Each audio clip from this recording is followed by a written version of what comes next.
Bueno, ¿te llevas eso? Sí. Por favor. Pase nada la noche. ¿Qué tal? Buenas tardes, bienvenidos a todos al webinar Perspectivas Económicas 2022, Enfoque Empresarial. Hola, hola, buenas tardes.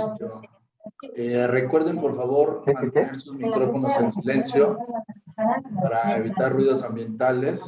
Y al final de la ponencia se podrán realizar preguntas y respuestas a través del chat. Sucursal de acá, como esa vez, que sí lo detectaron en el sistema. Que no me haga el trámite, nada más para ver los datos. Por favor, apaguen sus micrófonos. Las personas Pero, o sea, ¿y qué tengo que poner en la carta? Bueno, habiendo dicho esto, doy la bienvenida a Andrés Pérez, CEO de Promoción Empresarial. Bienvenido, Andrés. Perfecto.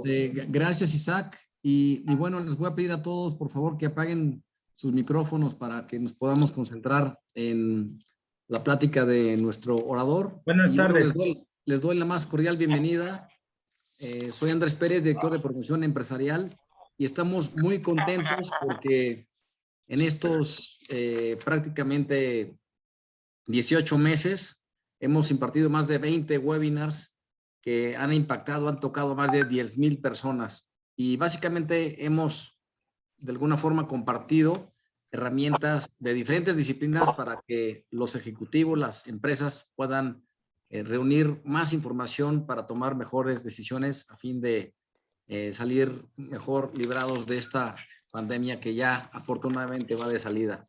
Así que muy contentos. Primero dijimos el año pasado vamos a ofrecer estos webinars gratuitos durante el 2019. Ahora dijimos en este año vamos por webinars mensuales también durante todo este año, y nos han pedido la gente que continuemos, así que con mucho gusto el próximo año vamos a seguir compartiendo webinars de diferentes temas para ayudar a nuestra comunidad de aprendizaje. Ahí les recuerdo, por favor, que apaguen sus micrófonos. Los vamos a agradecer para que no se interrumpa la señal. Muchas gracias. Y bueno, vamos a entrar de lleno a nuestro tema sobre el gran tema de perspectivas económicas 2022 bajo un enfoque empresarial. Sabemos que el año que viene tiene mayor certidumbre, sin duda ya hay mayor claridad de lo que fue este año, y vamos a ver básicamente los principales indicadores económicos de México y del mundo. También vamos a conocer sobre la situación de los principales sectores productivos y algunas claves importantes, sobre todo para que tomen las mejores decisiones de negocios. ¿Y quién mejor para hablar al respecto que mi buen amigo y experto Alberto Calva, a quien me permito presentar de manera muy breve? Alberto es empresario por más de 25 años y fundó Acus Consultores tanto en México como en Canadá. Él es ingeniero industrial, maestro en economía y maestro en administración con especialidad en finanzas, y ha estudiado en el TEC de Monterrey como en el ITAM. Es un excelente consultor, facilitador y conferencista. Además, en inglés y en español ha estado dando pláticas prácticamente en todos los países de habla hispana, y también ha escrito mucho sobre temas de finanzas y economía, más de 500 artículos en diferentes medios impresos y digitales, y además tiene un libro sobre lo que todo ejecutivo debe saber sobre finanzas. Así que, mi estimado Alberto, muchas gracias por estar desde Toronto, Canadá, compartiendo con nosotros esta información tan relevante. Adelante, Alberto, bienvenido.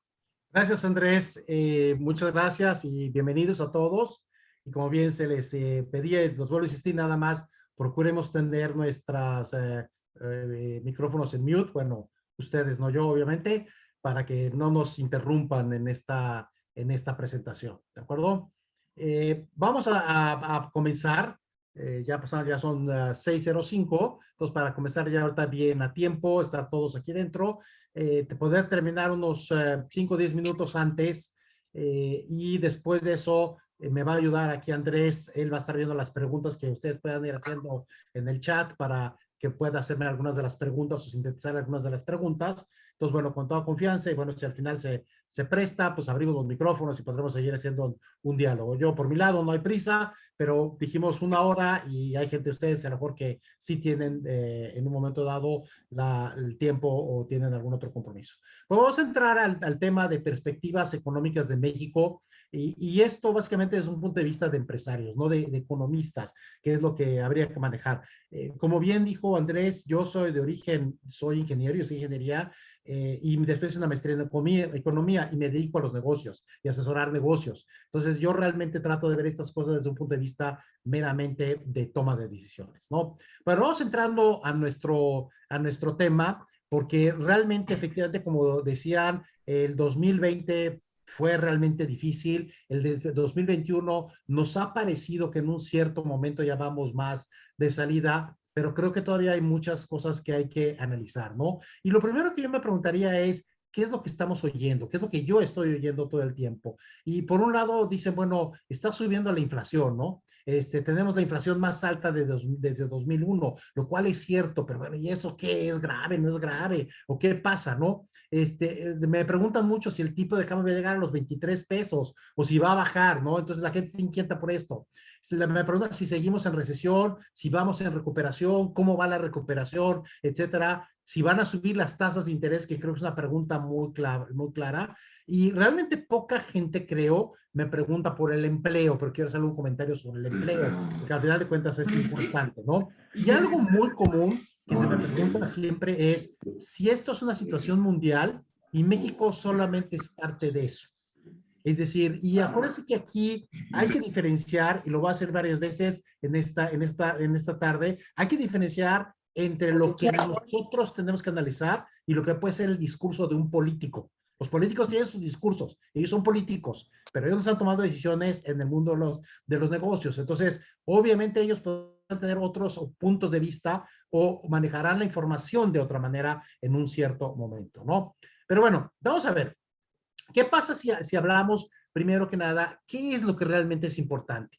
Y yo diría que lo que realmente es importante en cualquier país es el crecimiento de la economía. Esto quiere decir el crecimiento del Producto Interno Bruto, que esto es todo el crecimiento de la actividad productiva. Cualquier otra cosa es secundaria. Aunque parezca un poco exagerado, es al final de cuentas secundario lo que vaya a venir después, porque mientras no crezca la economía, obviamente no funciona. Y para poner una forma muy sencilla, es como decir, si no hay ventas en la empresa, pues no vamos a lograr nada, ¿no? O sea, no lo vamos a lograr. Oye, es que vamos a generar más empleos. Bueno, pues quitas a uno y pones a otro, ¿no? O les bajas el sueldo a todos y contratamos a alguien más, pero si no crecen las ventas, no hay forma de lograr que esto mejore. Entonces, lo más importante en lo que tenemos que estarnos cuidando siempre es que haya un crecimiento económico. Y esto nos lleva a que ya que haya un crecimiento económico, entonces se pueden empezar a dar otras cosas. Se puede empezar a dar más empleo. Cuando hay crecimiento económico, en automático va a haber empleo. Si no hay crecimiento económico, no puede haber más empleo. Y esto tengo en mente una vez más cuando los políticos hablan. Ellos quieren ganar votos, pero no puede generarse más empleo si no estamos generando más crecimiento de la economía. El ingreso per cápita no puede crecer. Es decir, el ingreso de la población en promedio no puede crecer, ¿no? Sí, a costa unos contra otros sí se puede, pero si no crece la economía, no puede haber, ¿no? Alguien decía, una mujer en el ámbito político, decía ayer que el presidente no va a dejar mayor crecimiento económico, pero sí mayor bienestar. Eso no es posible. O sea, eso no es posible, ¿no? Y la inflación va muy de la mano con el crecimiento económico. Si el crecimiento económico llegara a ser muy grande, la inflación puede llegar a ser negativa, a ese nivel va, ¿no?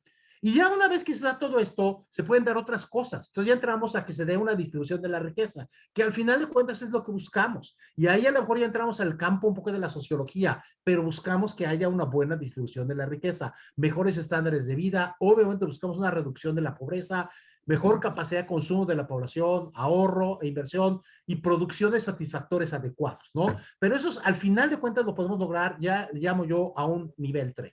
Y para que todo esto se dé, vienen en juego muchas cosas que no tienen que ver con la economía, el Estado de Derecho, reglas claras, visión de largo plazo, competitividad internacional, tecnología, educación, salud, seguridad personal, etcétera, y una parte importante, la agresividad empresarial. ¿Qué tan agresivos en un momento dado podríamos ser? Entonces, todo empieza, insisto, una vez más, básicamente por la parte del crecimiento de la economía, ¿no? Bueno, si hablamos de Producto Interno Bruto, y déjeme tocar rápidamente esta lámina, nada más para que no lo perdamos de vista, no quiero obviar que todo el mundo lo sabe, cuando se habla de PIB, de Producto Interno Bruto, estamos hablando básicamente de la producción de bienes y servicios en un país o en un estado por un periodo determinado, normalmente cada trimestre. Entonces, es cuánto producimos en todo el país o cuánto se produce por estado de la República y se mide cada trimestre o se publica cada trimestre, porque en realidad hay mediciones que se hacen cada mes, ¿no? Para que no se imaginen que esto es tan fácil, en México se empezó a publicar el PIB trimestral desde 1981. O sea, apenas llevamos 41 años con datos trimestrales. En un país como Canadá, por ejemplo, el Producto Interno Bruto se publica mensualmente. Entonces nos da una idea de cómo son las cosas. Ahora, se mide el incremento del PIB en términos reales, es decir, por arriba de la inflación, y esto me parece muy importante, pues una pregunta recurrente.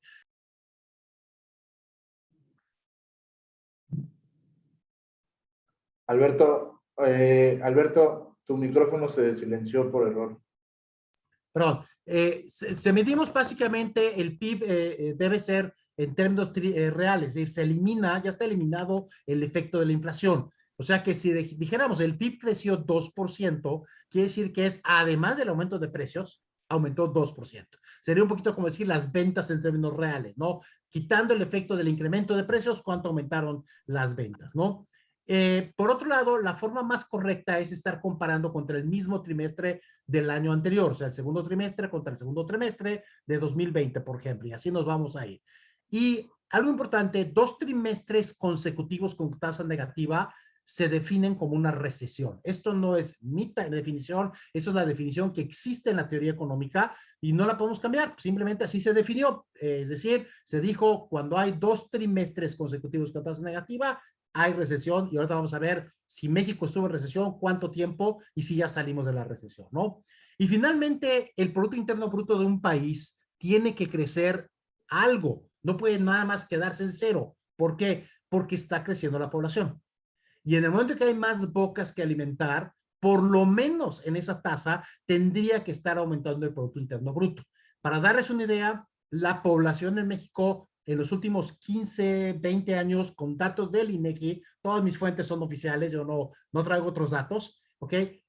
Creció la población 1.4% cada año. Entonces, si nuestro Producto Interno Bruto está en 0, malo. En 0.5, malo. Tiene que crecer por arriba del 1.4%, porque si no vamos a ser más pobres per cápita, ¿no? Que eso es lo que no queremos en un momento dado lograr, ¿no? Bueno, vamos a ver. Veamos esta lámina y van a decir, oye, ya me hice bolas con todas esas rayitas y barritas y demás. No, es muy sencillo. Solamente quiero que se fijen en 4 puntos. Pero vean, aquí está la historia de México desde 1989 hasta el tercer trimestre de 2002. No aparece el 3, pero está ahí el tercer trimestre. Y las barritas azules son los crecimientos del Producto Interno Bruto de México comparado contra un año antes. Y la línea verde es cómo se ha ido comportando el Producto Interno Bruto si saco un promedio de las últimas 4 trimestres, o sea, sería anual, ¿de acuerdo? Y eso es lo que tendríamos básicamente en esta situación.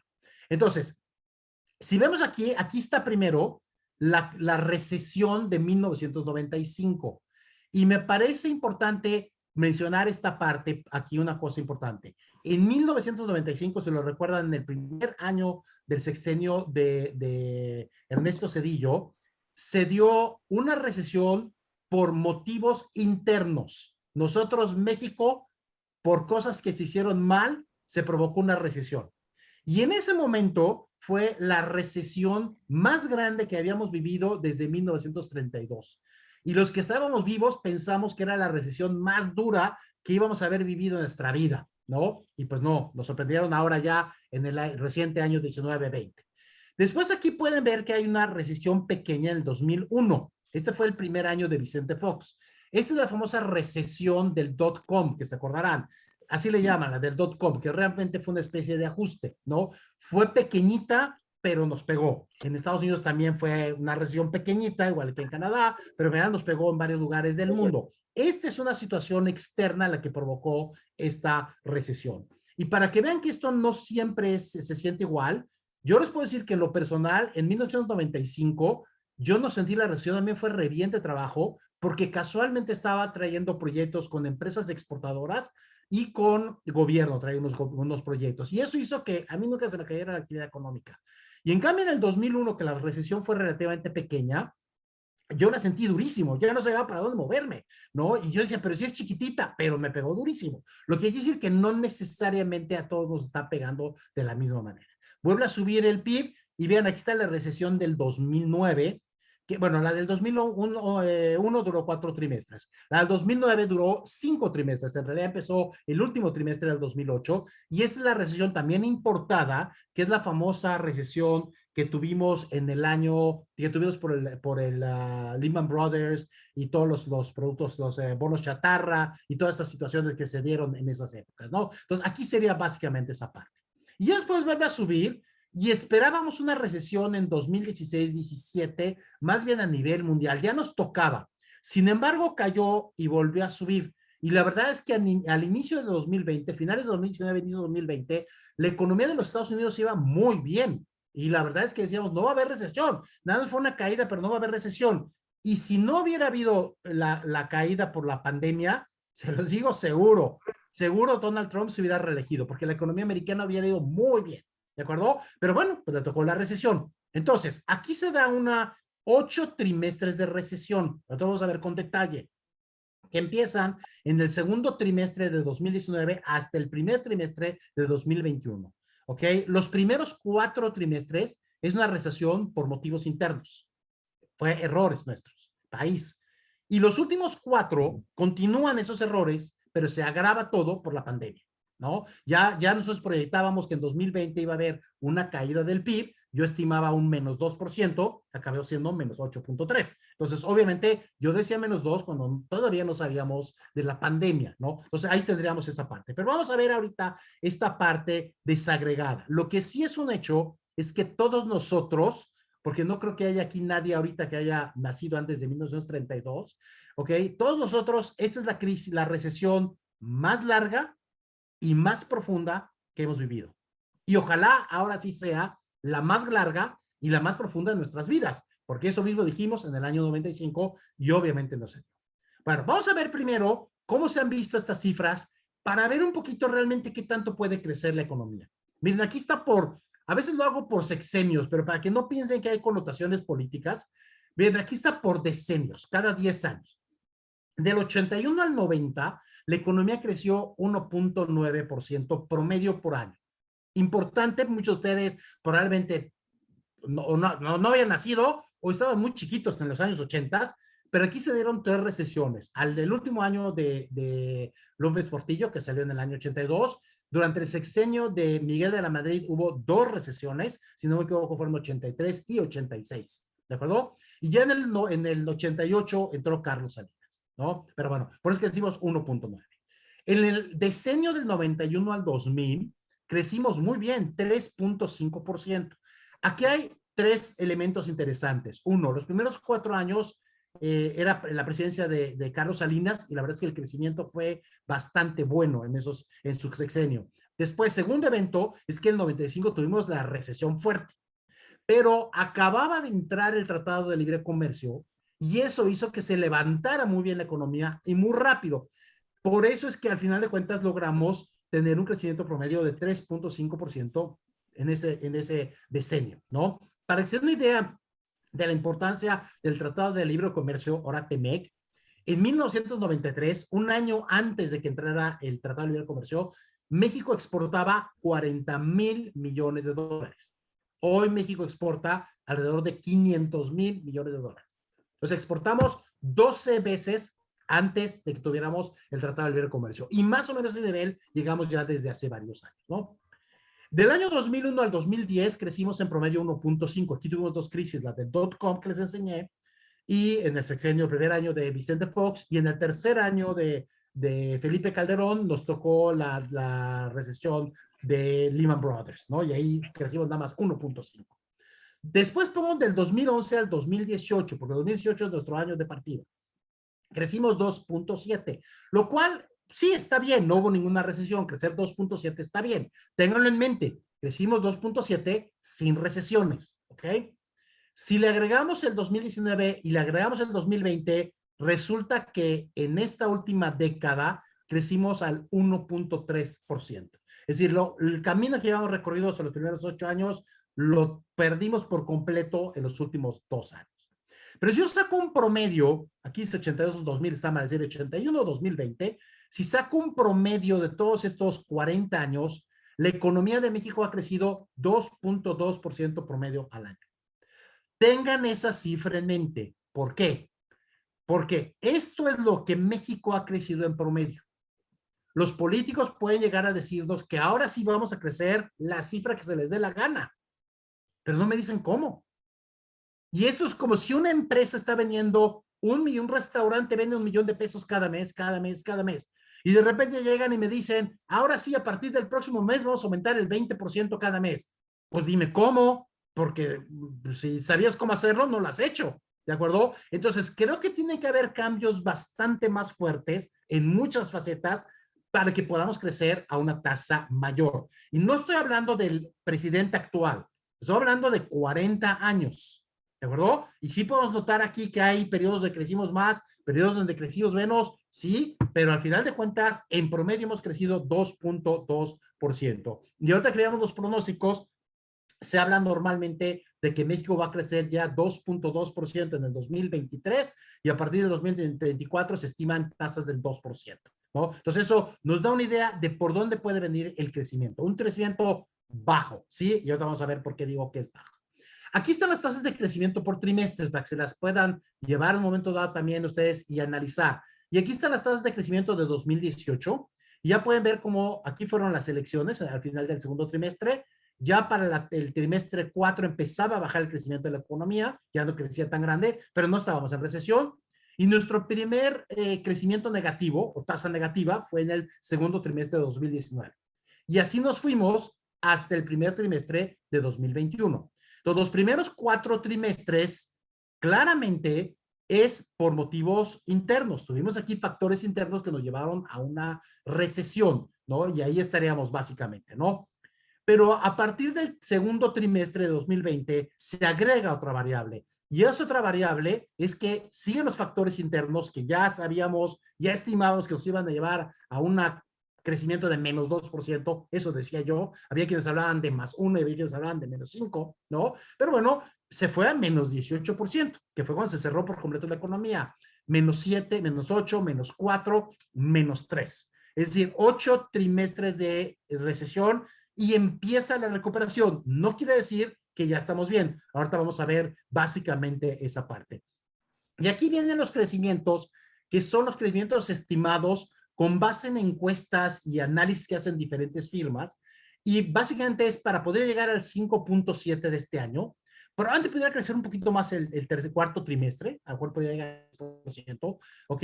Y se habla de que deberíamos estar creciendo un 2.8% el próximo año y un 2.2% en el año 2023. Ahora, ¿qué tan importantes y qué tan buenas son estas tasas? Porque una vez más, los políticos van a decir que son maravillosas, pero vamos a ver realmente qué tan buenas o qué tan limitadas son en un momento dado, ¿no? Bueno, aquí algo que pueden ver es, este es el Producto Interno Bruto de México, la barrita azul.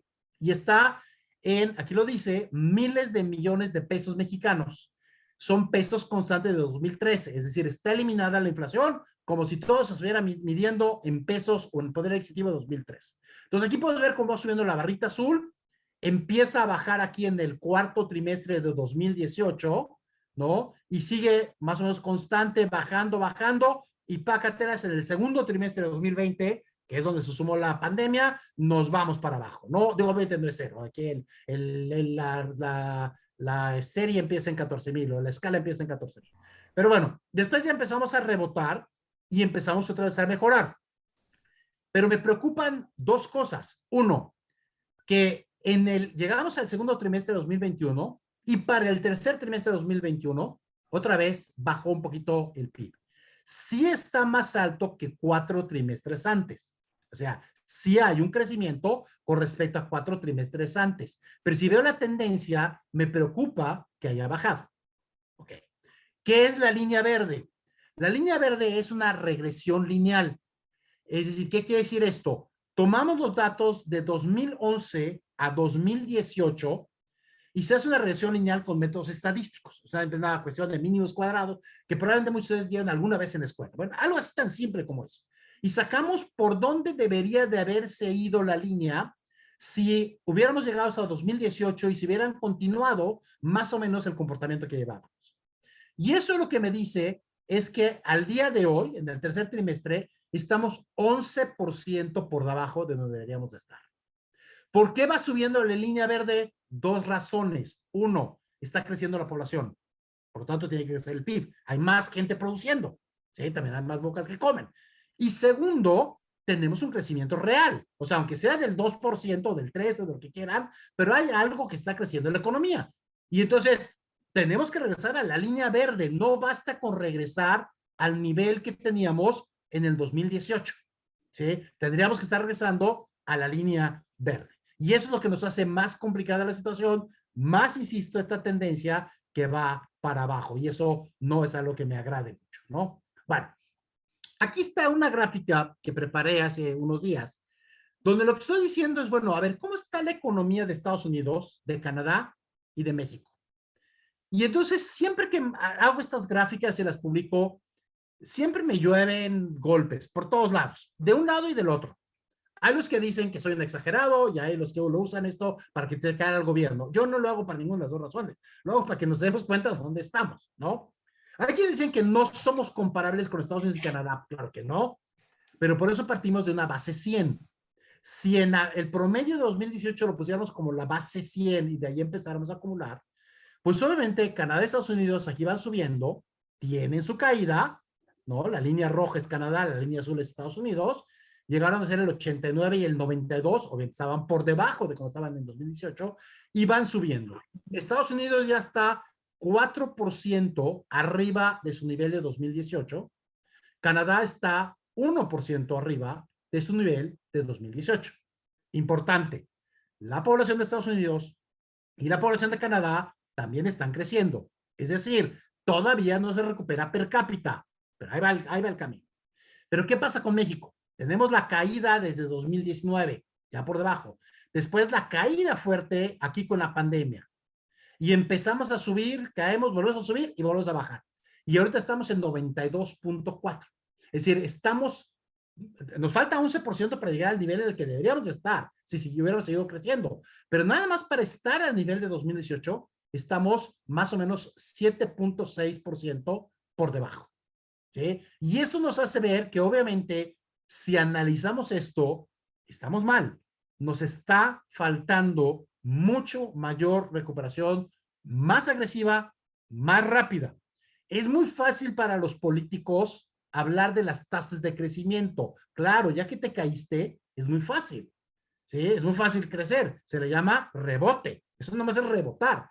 Pero el punto es que tenemos que crecer a casas agigantadas porque la caída no solamente fue brutal en el segundo trimestre de 2020, sino que ya desde 2019 ya traíamos caídas y eso ya nos empieza a afectar, ¿no? Y empezamos a tener ahí un problema.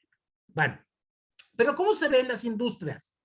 Y aquí hay una lámina que va a aparecer muchos números, pero en realidad es bastante simple. Veámoslo con calma. Está en 3 colores, negro, azul y amarillo. Y no es porque sea diseñador, yo no tengo nada de diseñador, ¿sí? La economía se divide en 3 partes, la economía primaria, la secundaria y la terciaria. La economía primaria es la agricultura, la ganadería y la pesca. Que aquí hasta la derecha, lo pueden ver, en el caso de México representa el 3% de la economía. Es muy poquito, ¿sí? Muy poquito, eso es bueno. Quiere decir que todo lo demás es grande. Para que no tengamos dudas, México no es un país subdesarrollado, ni siquiera en vías de desarrollo. México se considera un país desarrollado. Esto no lo digo yo, lo dice la OCDE. Está catalogado como un país desarrollado. Dentro de los 35 países desarrollados, está entre los 5 más bajos. Sí, de acuerdo. En Latinoamérica estamos México y Chile. ¿de acuerdo? Chile no es la economía más grande, pero está bastante desarrollada, incluso en algunos aspectos mejor que México, ¿no? Entonces, eso sería básicamente. Si van a las economías menos desarrolladas, son normalmente en África Central. Y en África Central, básicamente, ahí sí tenemos economías que el 30% de su economía es agricultura, ganadería y pesca. Es decir, que lo demás no lo han desarrollado. Después ven las actividades de las secundarias, que representan el 29%, que es la minería, energía, gas, agua, construcción y manufacturas. Toda la industria manufacturera. La industria manufacturera representa el 16% de la economía. ¿Ok?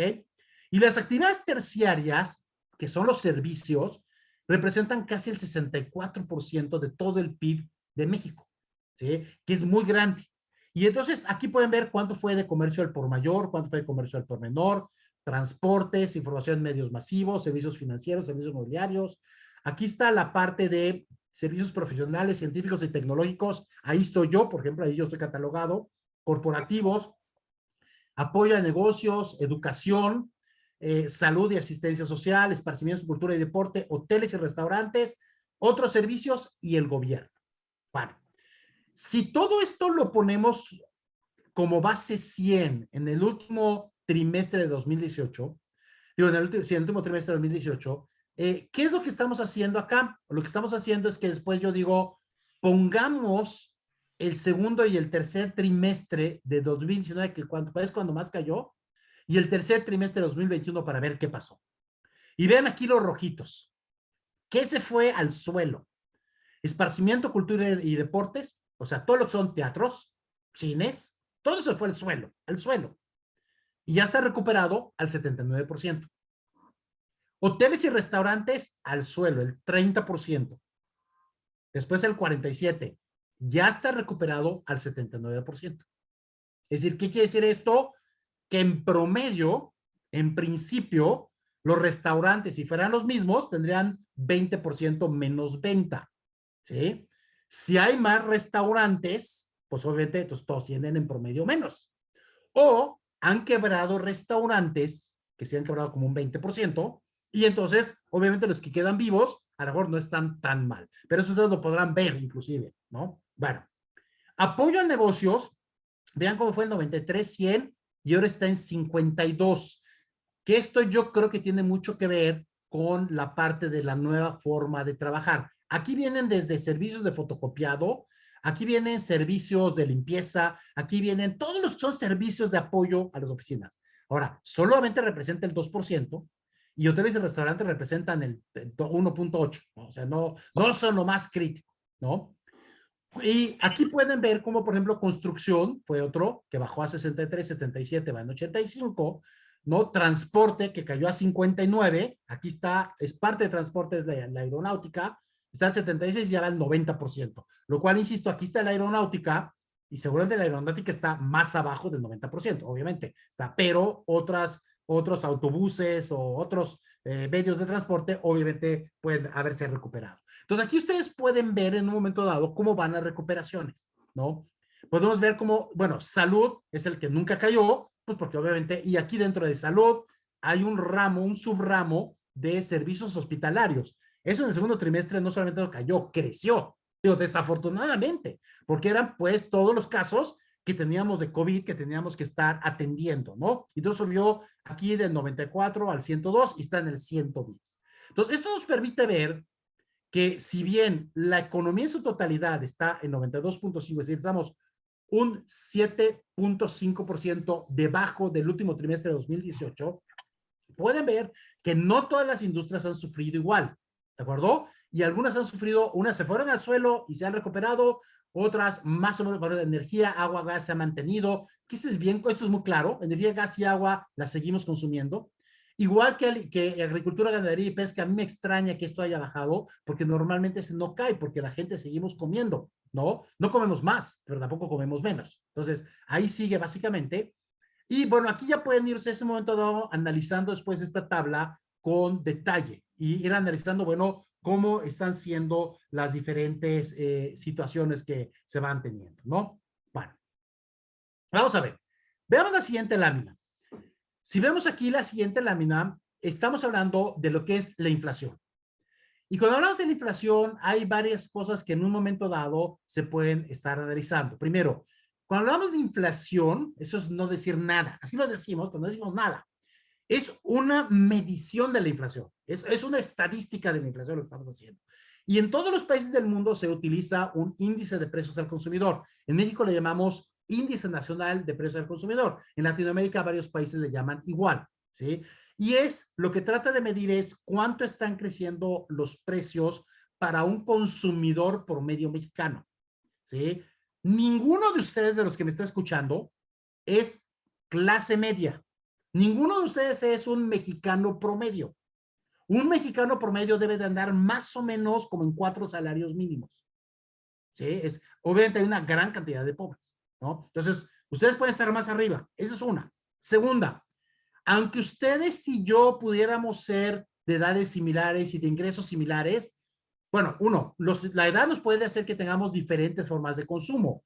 Por otro lado, aunque fuéramos de la misma edad, pues uno tiene hijos, otro no tiene hijos. Uno viaja más, otro viaja menos.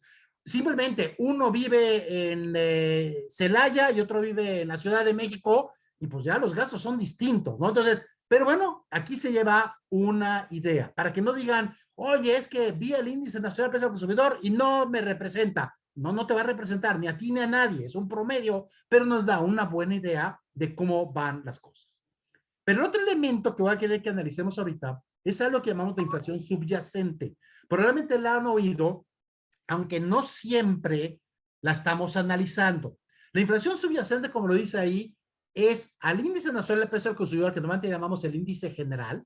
A ese índice general, lo que hacemos es que en un momento dado le vamos a quitar lo que son los aumentos de precios en energéticos y en alimentos. ¿Y por qué se le quitan? Porque se consideran muy volátiles. Ahora, aclaro, esto de la inflación subyacente no es un invento mexicano, porque hay quien dice, ay, sí, es que el gobierno lo hizo para que se vea menos fuerte. No, no, no, no, no.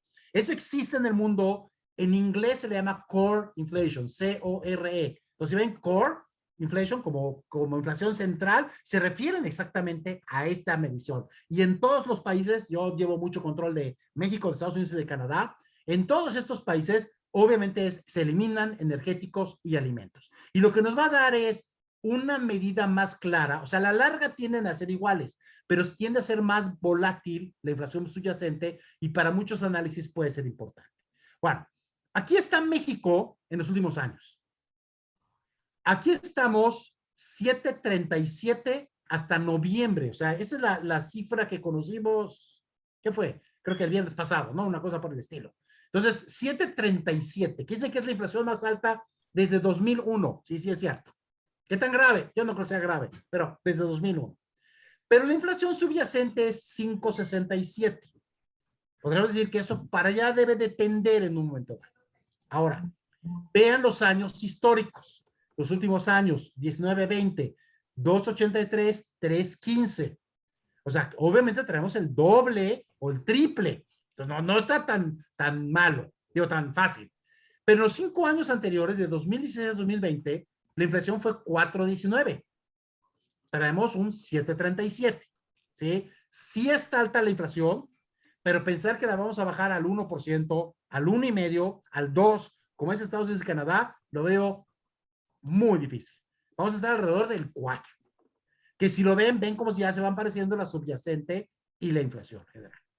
Entonces, si vemos aquí, vean esta gráfica. Esto de 2017 a 2021 no tiene más años porque no quería hacerlo demasiado ruidoso, pero aquí está la inflación en las rayas azules, la inflación general, y en la raya roja es la inflación subyacente, que es la que les digo que tiende a ser más uniforme, no tiene tanta volatilidad. Y si ustedes ven, sí, claro, la inflación fue 7.37, fue la más alta desde 2001. Pero oigan, bueno, en 2017 llegamos casi a 7, como a 6.8, 6.80 y algo fue. No me acuerdo exactamente la cifra, pero fue 6.80 y algo. Es decir, no es que estemos tampoco en una situación fuera de serie en la historia reciente de México. Y se los digo esto porque, insisto, cuando yo saco estas tablas, bueno, me han tocado un par de grupos así muy duros que se han dedicado a tirarle al presidente López Obrador que por su culpa la inflación, que no sé qué. No, espérenme.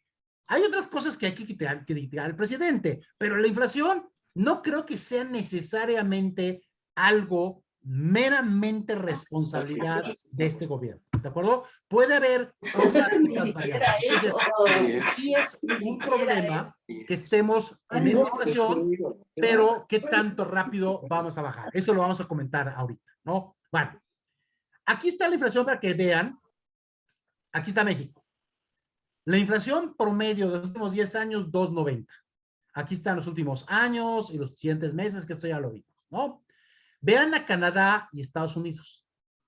Canadá ha tenido en promedio 1.65, Estados Unidos 1.72, México 3.90. O sea, México en promedio ha traído poco más de 2 veces, como 2.4 veces la inflación de Canadá y Estados Unidos. Y lo que quiero decirles con esto es que no esperemos, bueno, al menos yo no esperaría que la inflación de México cuando se ajuste vaya a bajar abajo del 4%. Vamos a dar por el 4. Y bajar del 4 a 1.5, no hemos podido por un par de décadas. O por últimos, sí, por un par de décadas. Y nos va a costar muchísimo lograrlo. Entonces, cuando estemos alrededor del 4, ya vamos a estar en la inflación típica de México. Al ser más grande la inflación en México que en Estados Unidos, por eso es que siempre hay un desliz cambiario. Por eso es que siempre está aumentando el tipo de cambio. ¿Por qué? Pues porque obviamente si suben los precios más en México que en Estados Unidos, pues se tienen que ir ajustando el tipo de cambio. Si no, todos convertimos todo a dólares y nos vamos a comprar a Estados Unidos, lo cual sería de alguna manera ridículo. Y digo nosotros, no somos nosotros, pero en realidad las empresas, pues en vez de comprar en México, comprarán insumos en dólares americanos, y eso no tiene lógica. Por eso el tipo de cambio se va ajustando. La Unión Europea 1.39, Reino Unido 2%, o sea, pueden ver cómo estos países de alguna manera están a menos de la mitad de lo que ha sido México históricamente. Pero vean, en este último mes, lo tengo hasta octubre, no hasta noviembre, porque a octubre nada más hay información de Estados Unidos y México hasta ahorita. Canadá lo publica mañana, igual que la Unión Europea, si no me equivoco, y creo que el Reino Unido ya lo publicó ayer, una cosa por el estilo. Entonces esto ya se va a poder actualizar. Pero hasta ahorita sí se ve. Pero vean aquí sí el punto. La inflación de Estados Unidos, eso sí es para ponerse a temblar como americano. Porque están básicamente a 4 veces la inflación que típicamente traían. Es casi como si nosotros tuviéramos una inflación del 15% o 16%. Ese es como ellos están ahorita, están casi a 4 veces. Canadá está a 3 veces su inflación. Obviamente, esto es para que estén preocupados. ¿De acuerdo? Yo estaría más preocupado por los americanos y hasta por los canadienses que por México, ¿no? Es decir, sí es una tasa alta, sí la pueden usar si quieren hablar mal del gobierno, la pueden usar, pero no tiene ningún sentido. Es decir, es una inflación que todavía no se dispara a algo que no debería de ser. Ahora, ¿se puede disparar? Sí, y aquí voy a decir un comentario claro y responsable, soy de lo que estoy diciendo. Si algo pasa con la autonomía del Banco de México, esta tasa de inflación se puede disparar fácilmente. O una de dos, o que se acabe la autonomía del Banco de México o que manejen muy mal las políticas monetarias en Banco de México, ¿no? Esperemos que eso no suceda, pero bueno, esa es siempre la parte crítica. Por eso es tan importante quién está en Banco de México, es tan importante quién está en la Secretaría de Hacienda. Esos puestos son tan importantes y en ciertas medidas más importantes que el mismo presidente de la República, ¿no? Bueno, pero vamos a ver, entonces, si aquí vemos nada más para que lo vean, esta es la inflación acumulada desde octubre de 2018 hasta la fecha, y aquí pueden ver, bueno, pues obviamente México, pues sí tiene más inflación acumulada, ¿no? Disculpen, aquí creo que salió en inglés en esto, pero bueno, pero es básicamente salió aquí están cómo están las inflaciones acumuladas, ¿no? En un momento dado. Bueno, vamos a ver las tasas de interés, para terminar con esto. Y aquí va a ver esta gráfica, que también es muy sencillo de entender. Miren, la gráfica, la línea azul, que ven que parte aquí del 8, estamos hablando de enero de 2019, la línea azul es la tasa de CETES. ¿Los CETES qué son? Los CETES son los certificados de la Tesorería de Federación, que son instrumentos de deuda de corto plazo, menos de un año, que emite el gobierno federal. no gobiernos estatales. Los gobiernos estatales no pueden emitir CETES, solamente el gobierno federal. Entonces, el gobierno federal emite instrumentos de deuda, capta dinero del público para financiar una operación de corto plazo. Y es una operación tan grande que se considera una tasa muy representativa. Se define por una subasta, una libre oferta y demanda. Por eso es tan importante la tasa. Es decir, obviamente el gobierno quisiera pagar la tasa más bajita posible, pero obviamente las tesorerías de las empresas y los individuos con su tesoro personal, pues le quieren prestar al gobierno siempre y cuando les paga una tasa buena. Entonces ahí empieza ese conflicto hasta que se ponen de acuerdo y se va ajustando la tasa, ¿no? Ya hace yo creo que 20 años la última vez que hubo descolocación de estas porque no se pusieron de acuerdo. Yo creo que ya tiene mucho tiempo. Pero aquí está básicamente la tasa de CETES y es la tasa efectiva. Sí, ya está compuesta y todo. Ha bajado un poquito y ahí va subiendo. Bueno, pero ahora vean la verde. La verde es la tasa de inflación. Me voy a parar aquí hasta el 2020. Pueden ver que la tasa de CETES es más alta que la tasa de inflación. Lógico, obvio, así tiene que ser. Si yo resto la línea azul, le resto la línea verde, me da la línea roja, que es la tasa real. ¿Sí? Es una resta entre comillas, es una descomposición, es una división. Pero para fines prácticos, digamos que es una simple resta. Y entonces, obviamente, los CETES tienen que pagar arriba de la inflación. Yo les diría que cualquier tasa de cualquier país tiene que pagar tres cosas. Tiene que compensar la inflación. En el caso de México, tiene que pagar una tasa internacional, que es chiquititita, o sea, ahora en el 0.1% estará, ¿sí? Y todo lo demás es riesgo país. Verde duende o algo así. Cuando se habla de riesgo país o hablamos de riesgo país, no lo estamos inventando. Los mercados ponen eso. Si mañana dijeran que los CETES van a estar aquí abajo, pues la gente va a decir, oye, no me pagan el riesgo país, me voy a otro país más seguro a invertir mi dinero. Entonces, por eso es que tiene que haber esa parte. Y es normal, está bien, hasta ahí no pasa nada. Y ahí va, entonces, la tasa real. Pero, ¿qué pasa desde mediados, o ya hacia finales de 2020? La tasa de inflación está subiendo, la tasa de CETES va bajando. Qué bueno que está bajando la tasa de CETES, ¿no? Qué malo que está subiendo la inflación. Y vean qué pasa con la tasa real, se vuelve negativa. Pero esto mismo está pasando en Estados Unidos y esto mismo está pasando en Canadá. O sea, demostrado, no es un invento, así está. Entonces, en este momento, los CETES pagan menos que la inflación, lo cual es inaceptable. Los mercados no lo van a aceptar. ¿Por qué lo están aceptando? Yo supongo que los mercados están anticipando que la inflación va a regresar a niveles bajos pronto.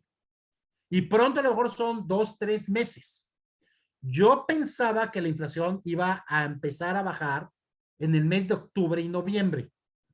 Más pensando en Estados Unidos, no tanto en México. Pero pensando en Estados Unidos, pensaba que iba a estar en octubre y noviembre. Obviamente no sucedió, ¿no? Bueno, o sea, tampoco tiene que ser tan preciso, ¿no?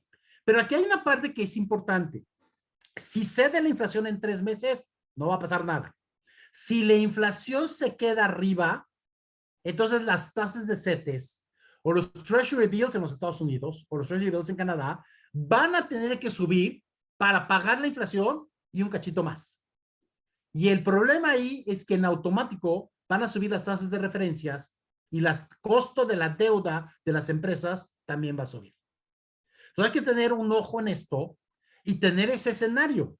¿Qué pasa si no bajan las tasas de inflación? Una de las cosas que nos puede pasar es que suban las tasas de interés, suban las tasas de referencia y por lo tanto suba el costo de la deuda de las empresas, ¿no? Y ahí vamos a empezar a tener básicamente una problemática en ese sentido, ¿no? ¿Qué es lo que podríamos llegar a tener? Bueno, si lo comparo con Estados Unidos y Canadá una vez más, y aquí hay números, ¿no? De 2016 a 2021, ¿sí? Pero vamos al promedio de estos 6 años. Vean, Estados Unidos en promedio, los Treasury Bills de 3 meses, que era lo equivalente a unos CETES de 90 días, ¿no? Pagan 9.95%. Es lo que han pagado. No es real, no es tasa real, no es por arriba de la inflación. Eso es todo lo que pagan. ¿Sí? Hay gente que cree en Estados Unidos, que cree en el gobierno americano y está dispuesto a dejar su dinero por menos de un punto porcentual al año. ¿Sí? En Canadá están pagando 0.8%. un poquitito menos que Estados Unidos. Esto la verdad es que ha sido en esos últimos 6 años. Si yo tomo una historia de 20, 25, 30 años, Canadá ha pagado como 0.1% más que Estados Unidos. O sea, pero bueno, ahí van de la mano, más o menos. ¿De acuerdo? Ok, entonces por ahí podemos verlo. Claro, 2021 bajó muchísimo la tasa porque los gobiernos tratan de bajar las tasas cuando hay recesión para que la gente no ahorre, salga a consumir o invierta en nuevos negocios. Hacer atractiva esa parte.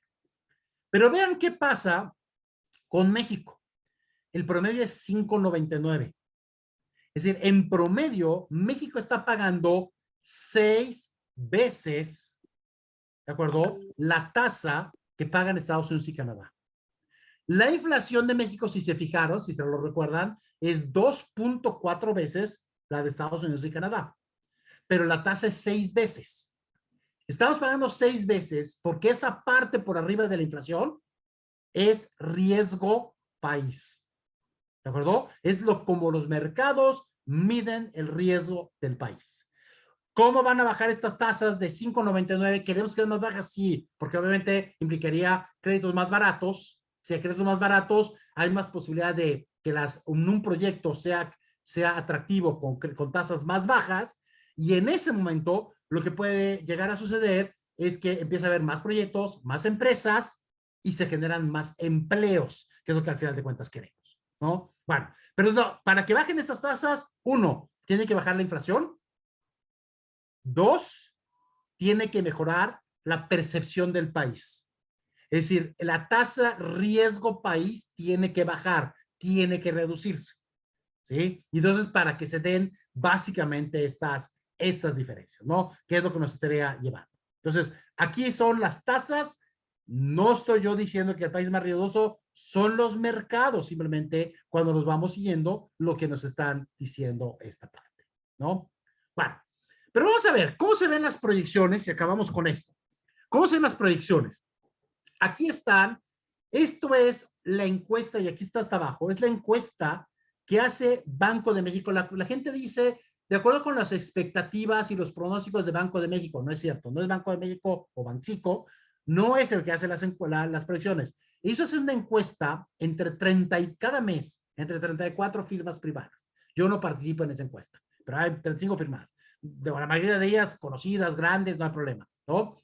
A veces 32, a veces 38, pero por ahí va, ¿no? Y sacan un promedio, ¿no? Y podemos ver cuál fue el dato más alto, el dato bajo, o sea, sí tenemos información. Lo hicieron en la segunda quincena, en los últimos días de noviembre, y esto fue publicado el 1 de diciembre. Se los digo esto porque va a cambiar, cada mes está cambiando. 2020 son datos reales. Se espera 2021, 2022, 2023. Y aquí está el crecimiento del PIB. No me voy a detener porque lo voy a ver con detalle en la siguiente lámina. Cayó 8.3.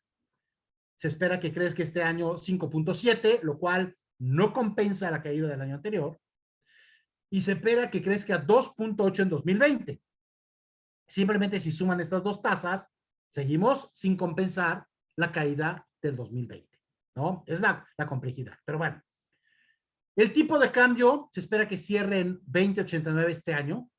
Creo que por ahí va a estar raro. Hoy llegó a estar en 21. La última vez que lo vi estaba en 21.20. No me extrañaría, creo que no hay gran problema. Otra vez, los tipos de cambio pueden subir, llegamos a estar en 22 pesos, ¿no? Pero pues, suben, bajan, eso no es ninguna cosa. Se esperaría que cerraran 21.32 y 21.88. Si alguno de ustedes son importadores o exportadores, yo les diré, este puede ser su escenario base. Pero, si son ustedes exportadores, hagan escenarios con tipos de cambio más bajos. ¿Qué pasa si el tipo de cambio se queda más abajo? ¿O qué tan abajo tiene que ser el tipo de cambio para que su producto de exportación ya no sea atractivo? Si me dicen, tendría que caer a 18, pues miren, la probabilidad de que llegue a 18, pues puede darse, pero sí va, ¿no? Ahora, si son importadores, este puede ser su tipo de cambio base. Ahora, hagamos el escenario, ¿hasta dónde tendría que llegar el tipo de cambio para que deje de ser atractivo nuestro negocio de importación? ¿No? Lo mismo, si me dicen, tiene que llegar a 28 pesos. Sí puede llegar a 28, sí puede llegar, ¿no? Es más, puede llegar unos días y bajarse, ¿no? Sí puede llegar, pero la probabilidad es muy baja. Pero si ustedes me dijeran, si en 2022 con 22 pesos de tipo de cambio, ya mi negocio de importación ya no funciona, pues entonces estás en una situación de alto riesgo por tipo de cambio. Y el problema es que el tipo de cambio es volátil, ¿no? Al final de cuentas. Aquí está la tasa de desempleo. 4.44, 4.19, 3.95, ¿de acuerdo? Que digo, no va mal el desempleo en un determinado momento. Pero aquí en el empleo, a mí me gustaría hacer un comentario que lo estoy viendo más en Estados Unidos y Canadá, pero yo creo que está sucediendo o va a suceder lo mismo en Estados Unidos. Lo que yo veo más hacia el norte es que por un lado hay tasas de desempleo relativamente altas. Cuando digo relativamente altas, si no me equivoco, Estados Unidos trae ahorita 20% más desempleo que el traía en 2018. Es decir, que si la tasa de desempleo era 4, ahorita es 4.80, o sea, no es menor, ¿no? Pero sin embargo, en Estados Unidos y Canadá, las empresas se quejan de que no encuentran gente. Y lo que, de una manera de leer con varios analistas y estar viendo, creo que aquí hay una parte que vale la pena que tengan en mente, piénsenla y si tienen alguna idea, díganme y nos sentamos a tomar un Zoom café y lo comentamos. Pero yo creo que están cambiando el tipo de empleos y es lo que está haciendo difícil encontrar empleados adecuados. ¿Qué quiere decir con esto? Lo que quiero decir con esto es que me pasó, lo oí de una empresa canadiense que tenían 4 personas, básicamente ellos en la, déjenme seleccionar todos, tenían, bueno, ¿me escuchan? Sí, ok. Tienen 4 personas, por ejemplo, ellos en el área de contabilidad, y pues al final de cuentas los mandaron a su casa y ahora se han dado cuenta que uno de ellos, que siempre llegaba temprano, que pensaba que era el empleado estrella, pues resulta que no entrega nada. Entonces, con las nuevas tecnologías que estamos viviendo, yo creo que están empezando a seleccionarse a los empleados que tengan cierta característica de que saben trabajar por resultados, que saben trabajar con tecnología, etcétera, y eso es lo que está haciendo que aunque haya mucha gente allá afuera en el mercado, no todos son empleables, ¿no? Lo cual nos mete en un problema, porque vamos a seguir teniendo desempleo de gente no empleable, y a algunos de ustedes les abre un área de oportunidad, porque a lo mejor hay que preparar y capacitar a toda esa gente en las nuevas formas de trabajo que se tienen ahora con las tecnologías, ¿no? Que es trabajar solo, que es trabajar sobre objetivos, que es trabajar con tecnologías, que es trabajar con gente a lo mejor que tienes que conectar en todo el mundo, etcétera, etcétera, ¿no? Entonces, esto va a ser importante. Bueno, aquí está la inflación. Se pueden ver que hablan de 4.12, 3.7 para el 2023. Yo creo que va a andar, insisto, entre 3.5 y 4. Yo no creo que va a bajar. Yo creo que llegamos a 4 y ahí ya llegamos. Ya no va a bajar mucho más la inflación, ¿no? Y aquí están las tasas de interés, como se espera que vayan a estar. Insisto, vean cómo al final de cuentas TIE y CETES están por arriba de la inflación, ¿no? Y esas son las tasas de bonos a 10 años, ¿no? Para tener una idea, los bonos a 10 años en Estados Unidos deben dar por el 1.7%.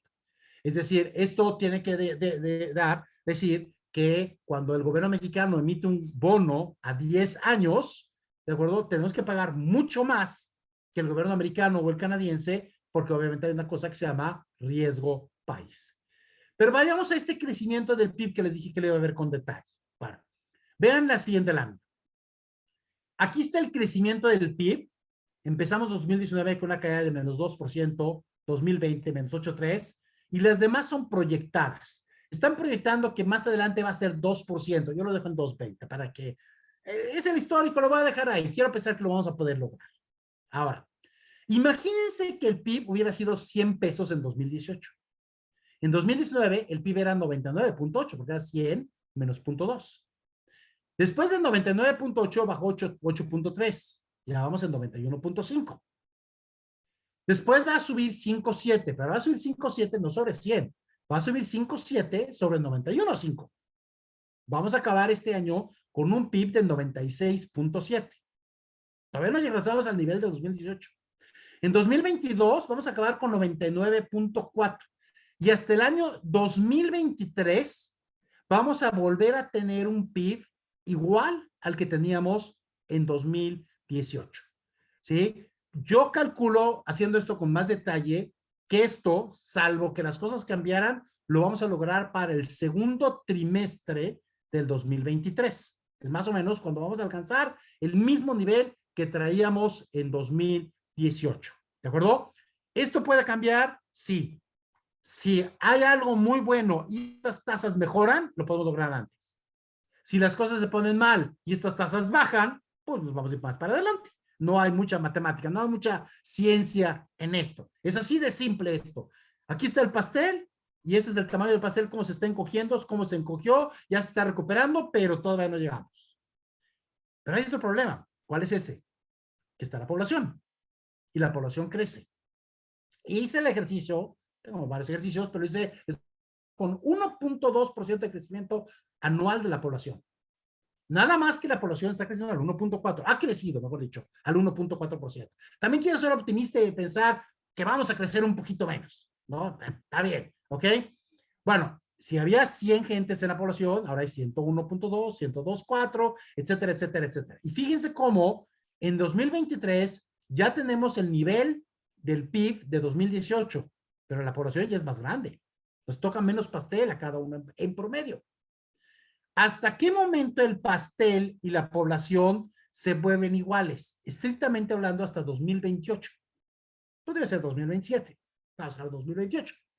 Es decir, que más o menos nos vamos a tardar, si estos números se dan, nos vamos a tardar más o menos 10 años en volver a tener el ingreso per cápita promedio. Insisto, per cápita promedio. O sea, no todos estamos igual. Hay gente que la ha ido re bien desde el 2018. Claro. Y hay gente que está totalmente quebrada. O sea, obviamente, el promedio es lo que se ven en estas gráficas. Entonces, siendo realistas, esto es lo que nos va a impactar. Entonces, hay que cuidar mucho también aquí de decir, por eso es tan importante, qué industrias son las que van a crecer. ¿Qué sectores son los que están creciendo? ¿Y dónde deberíamos estar invirtiendo? ¿De acuerdo? Y básicamente esa es la parte que podríamos tener. Bueno, 8 ideas finales para terminar con esto. Uno, que yo insisto mucho, es hay que ser optimistas y proactivos en todo el tiempo. O sea, a veces dicen, no, es que los números están muy feos. Sí, sí están muy feos. La verdad es que sí, ¿no? Pero bueno, hay que ser optimistas y proactivos. O sea, la pregunta es, ¿qué hago para que aunque todo mundo se esté hundiendo, ¿de acuerdo? A nosotros nos vaya bien. ¿Sí? Yo siempre uso una frase aquí que no es mía, no sé quién sea, pero esa frase de, en tiempos de crisis, puedes llorar o puedes vender pañuelos. Ustedes decidan dónde quieren estar, ¿no? Bueno, el otro es mantener la cabeza fría. Y algo que me parece muy importante es basar todo análisis en hechos y números duros y serios. Facebook no es una fuente en general, no es una fuente de información seria. Es que lo vi en Facebook. Bueno, sí, ¿quién lo dijo? ¿Cómo lo dijo? Y lo que sí les diría es que cuando vean números, cuando alguien les diga cosas, la pregunta es, a ver, ¿en qué te basas para lo que me estás diciendo? ¿En qué te basas para decirme que va a pasar A o B? O sea, ¿dónde está la razonabilidad detrás? Nadie trae la verdad total, nadie, ¿no? Pero lo importante es que alguien tenga atrás algo que me deje pensando y que diga, pues sí, cierto, a lo mejor podría ir por ahí, ya lo analizaré, ¿de acuerdo? Si están en una boda, en una reunión social y son las 2 de la mañana y están todos los cuates, no, dejen que la gente diga lo que quieran, ¿eh? Porque si se ponen a cuestionar, van a acabar en pleito y se va a acabar la boda, no vale la pena, ¿de acuerdo? Pero eso es muy importante que basemos todo en hechos y números duros y serios. Así como las empresas, ustedes no pueden actuar si no tienen en un momento dado estados financieros, ¿no? Bueno. 2, aunque hay recuperación en México en cuanto al crecimiento de la economía, del PIB, o sea, el crecimiento va lento. Falta regresar al nivel al que deberíamos de estar, la rilleta esa verde que les dije, recuperando la recuperación del PIB total, la estamos estimando de 2018, la estimamos para 2023 y la recuperación del PIB per cápita para 2028-2029. El que me diga qué va a ser antes, que me diga cómo. Los números no lo dan. O sea, los números no dan. Y no son mis números. Son datos históricos que publica el INEGI, ¿ok? Y los demás son las encuestas publicadas por el Banco de México a partir de 35 analistas, ¿no? Que son ante bancos, corredurías, firmas de investigación. No sé, si no creemos en ellos, entonces no sé en qué vamos a creer, ¿no? Vale. Tienen que haber políticas públicas que lleven a traer más inversión nacional y extranjera, y esto es importantísimo. Si esto lo podemos lograr, el Producto Interno Bruto puede crecer fácilmente. a tasas mucho más altas. Si al contrario, seguimos pegándole a la inversión nacional y extranjera, entonces obviamente esto va a hacer que se tarde más la recuperación del PIB y nos vamos a tardar más en regresar a los niveles de 2018. Cuando hablamos de políticas públicas, yo diría, hay muchas cosas que tienen que pasar en el país, ¿no? O sea, uno, reducir criminalidad. Dos, reducir corrupción. Ya sé que se habla de que se ha reducido. No, otra vez, ¿dónde están los números? ¿No? Y se sigue percibiendo corrupción. No puede haber asignaciones directas de proyectos. Tiene que haber de concursos. Es la única forma en que lo puedes más o menos transparentar. Pero además de todo esto, tiene que ver toda la parte del Estado de Derecho, el respeto a los contratos. Si ya acordamos algo, se tiene que cumplir, etcétera, etcétera, etcétera, ¿no? Y esas cosas se tienen que estar dando, porque de otra forma, la inversión no tiene nacionalidad. Se mueven de país en país y se van a ir a otro país. No sé a dónde, pero podrían moverse. No todos los países, no todas las industrias se están recuperando en las universidades. Ya lo vimos, unos lo van a hacer más rápido que otros y es donde hay que tener más cuidado por industrias, por Estado de la República, por lugar específico donde se encuentre, ¿no? Siguiente, la inflación básicamente yo esperaría que los próximos 3 meses ya se vaya a volver a ajustar, empiece a bajar y en México podría llegar básicamente a unos 5, digo, en Estados Unidos y Canadá podría llegar a 1,5 o 2%, pero en México se va a quedar en 4%. No esperen menos inflación, no la hemos tenido, no veo por qué debiéramos de tenerla, ¿no? O sea, no va a ser tan fácil. Si no baja la inflación en los próximos meses, entonces entramos en otro problema y ya lo platicaremos en 3 meses. Si no baja la inflación, entonces el problema es que las tasas de interés vayan a subir. Y eso nos pega en el costo de la deuda. Se aumenta el costo de la deuda de las empresas. Entonces, las empresas van a decir, no hago proyectos porque no me conviene. A esa tasa de costo del crédito, pues no salgo.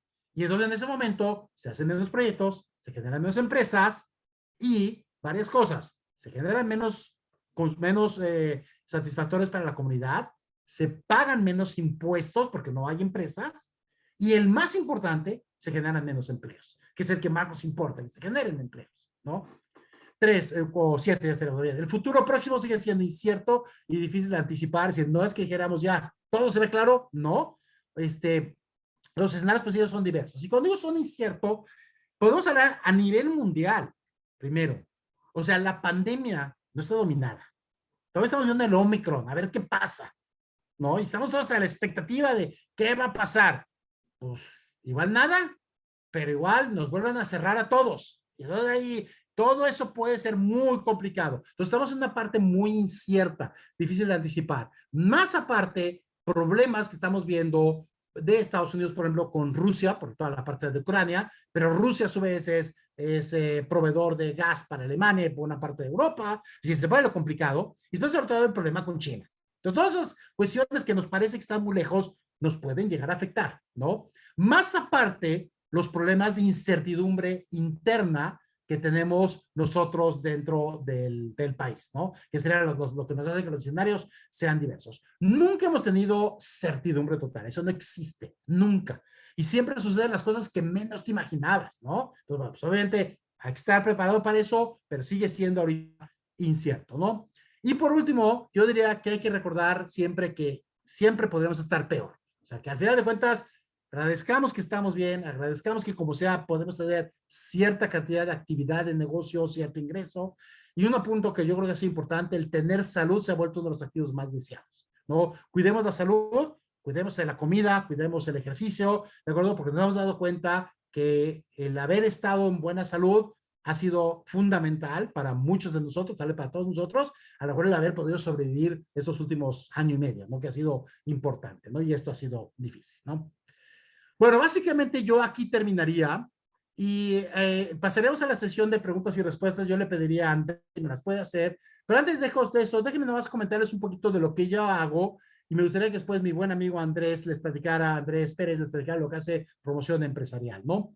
Básicamente lo que yo hago es finanzas corporativas y estrategia y me dedico mucho al análisis de datos, estar analizando datos del entorno, de cómo se encuentran las empresas, etcétera. Pero mi área de especialidad son las finanzas corporativas. La economía es una de mis herramientas. Y hago 2 cosas. Hago consultoría y hago cursos para capacitación de ejecutivos, ¿no? Trabajos típicos de consultoría, por si se preguntan qué es lo que hago. Bueno, hago mucho de análisis financiero de las empresas. Estoy viendo mucho de evaluación de proyectos de inversión, valuaciones de empresas en marcha, empresas que quieren comprar o vender, ¿no? Es interesantísimo. En este año me han tocado como este año 3 o 4, pero por lo menos 3 empresas que me ha tocado evaluarlas y a distancia, o sea, nunca me he parado en la empresa, ¿no? Veo muchos proyectos de infraestructura, solamente grandes proyectos, reestructuraciones de deuda, que eso tiene mucho que ver con desarrollar modelos para tratar de ver cómo podemos replantear las condiciones de la deuda para que sea viable y le dé viabilidad a la empresa, ¿no? Hago mucho de modelación financiera, todo lo que son números, fundamentalmente, análisis de rentabilidad, creación de valor económico de las empresas, mucho de análisis de costos y planeación de utilidades, ¿no? Desde cosas tan simples como sacar puntos de equilibrio de las empresas por unidades de negocio, ver qué pasa si hacemos diferentes políticas, estrategias, y en general todo lo que es mucho trabajo con consejos y con altos directivos en el análisis del entorno y en la planeación estratégica. Y en la parte de los cursos ejecutivos, los típicos que normalmente manejo es mucho de análisis financiero, finanzas para no financieros, cursos de evaluación de proyectos, de flujo efectivo, evaluación de utilidades, cursos de rentabilidad y creación de valor económico, algún curso de análisis de la economía y algunos cursos de precio y valor de las empresas, ¿no? Algunos de ustedes de los que están ahorita aquí, les agradezco, han estado en mis cursos, y algunos de ustedes de los que están aquí también me han contratado para algunos proyectos en los últimos 2 años, también pues se los agradezco, ¿no? Y bueno, eso es básicamente quién soy yo y lo que yo hago. Y les quiero pasarle el micrófono a mi buen amigo Andrés Pérez, de Promoción Empresarial. Andrés y yo tenemos como 25 años de conocernos, y siempre tratando de hacer cosas, y creo que en los últimos años hemos hecho varias cosas en conjunto. Andrés, si quieres comentar. Sí, como no, Alberto, muchas gracias por tu presentación de maravilla, como siempre. Muchas felicitaciones está recibiendo ahí, obviamente muy clara, muy enfocada a los negocios y un buen escenario sobre lo que sucede en México y en el extranjero. Y bueno, antes de entrar a las preguntas, nada más les comento muy brevemente que nosotros en estos 28 años hemos capacitado más de 120,000 ejecutivos a través de cursos abiertos al público, cursos para empresas, congresos internacionales. Tenemos también una nueva unidad sobre universidades corporativas que tienen obviamente muchos programas de e-learning, y hacemos consultoría, y tenemos también aulas en el World Trade Center que rentamos para que compañías puedan llevar a cabo ahí sus sesiones en nuestras aulas en el World Trade Center. Bien, pues si les parece, iniciamos la sesión de preguntas y respuestas. Sé que varios comentaron algo muy específico en su momento sobre algunas láminas. Yo les pido que a partir de ahorita las hagan ya teniendo todo, digamos, toda la película, toda la presentación de Alberto. Y si les parece, iniciamos con la pregunta de Marco Gutiérrez sobre cómo está la deuda del país y qué esperas en ese sentido de la deuda, Alberto. A ver, no tengo el dato exacto de la deuda. Se habla mucho de que ha aumentado. Yo vuelvo al punto y siempre piénsalo, un país piénsalo mucho también como una empresa. A mí no me importa cuánta deuda tenga una empresa. Lo que me importa es que esa deuda esté invertida en activos que estén produciendo. Y creo que aquí lo más importante es que si el país tiene deuda, esté invertida en activos que de alguna manera nos estén ayudando a generar. Es decir, que lo tengamos invertido en parques industriales, en carreteras, en aeropuertos, en fin, que nos empiecen a generar más, cuestión económica, ¿no? Más actividad económica, ¿no? Entonces, sí, la verdad es que te debería, y lo voy a hacer, alguna lámina específicamente de cómo se ha estado moviendo la deuda en los últimos años, ¿no?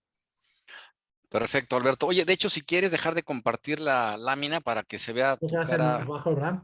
Perfecto, sí. Y pregunta Felipe Doria sobre qué opinas acerca del terrorismo fiscal para recaudación en un gobierno sin recursos económicos. Entonces, a grandes...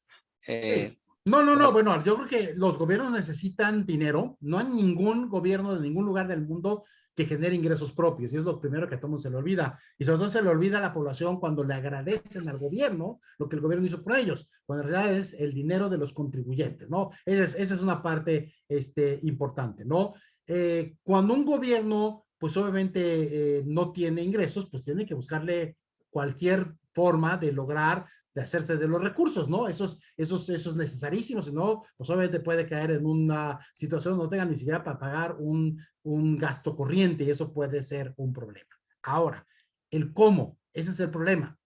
Y vuelvo al punto, el problema que tenemos aquí en el cómo es que si en un momento dado sale una actividad demasiado agresiva o que de alguna manera pase esa fina línea de lo que podría ser un respeto básico al empresario, ¿qué va a pasar? Que los recursos se van a ir a otro país. O sea, se va a dejar de invertir en este país. Y ahí entramos otra vez a las políticas que deben de cuidarse para ser atractivo. No estoy sugiriendo ni que sean suaves, ni que se le diga a la gente que no pague impuestos. No, porque se necesitan los recursos, ¿no? Empezando por el IVA, ¿no? Que es que pagar. Pero la forma en que se haga va a ser muy crítica, ¿no? Eso es un punto. Entonces va a tardar un poquito cómo se implementa de esa manera. Lo que yo he leído, pues plantean cosas muy agresivas, ¿no? Y habría que tener mucho cuidado que si empieza a haber abusos por ese lado, pues obviamente va a haber sustos y la gente va a empezar a salirse del país, ¿no? Perfecto. Alberto, Javier pregunta sobre Pemex y CFE. ¿Tú crees que puedan arrastrarnos a una mayor crisis con todo lo que se le está invirtiendo? Pues otra vez, el punto aquí es, le estamos invirtiendo el dinero adecuado a las empresas adecuadas y en los activos adecuados. Esa es una vez más la pregunta. Y aquí empieza otra vez el golpeteo político, ¿no? Unos dicen que sí, otros que no, nada más fue una cuestión política. Pero en términos realmente de negocios, la pregunta es si el invertir en el aeropuerto que se está invirtiendo es lo adecuado, si invertir en la refinería es lo adecuado, si invertir en esto es lo adecuado. Es decir, se tiene que invertir un momento en las partes que son las adecuadas. La pregunta sería que yo le haría a una empresa es, antes de invertir, antes de que tus accionistas inviertan más en ti, primero vamos a hacer un análisis para ver si te podemos reconvertir para que seas un negocio rentable. Porque si no lo puede ser, pues mejor te cerramos y abrimos otra, ¿no? Lo mismo es para un CFE. La primera pregunta es, ¿cómo vamos a hacer para que CFE o Pemex sean empresas muy rentables? ¿De que se puede? Pues probablemente se puede. Pero ¿qué tenemos que hacer antes de estarle metiendo más dinero bueno al malo? Perfecto. Alguien pregunta si tú crees que va a haber más puestos de trabajo a nivel directivo y gerencial en las empresas en el 2022.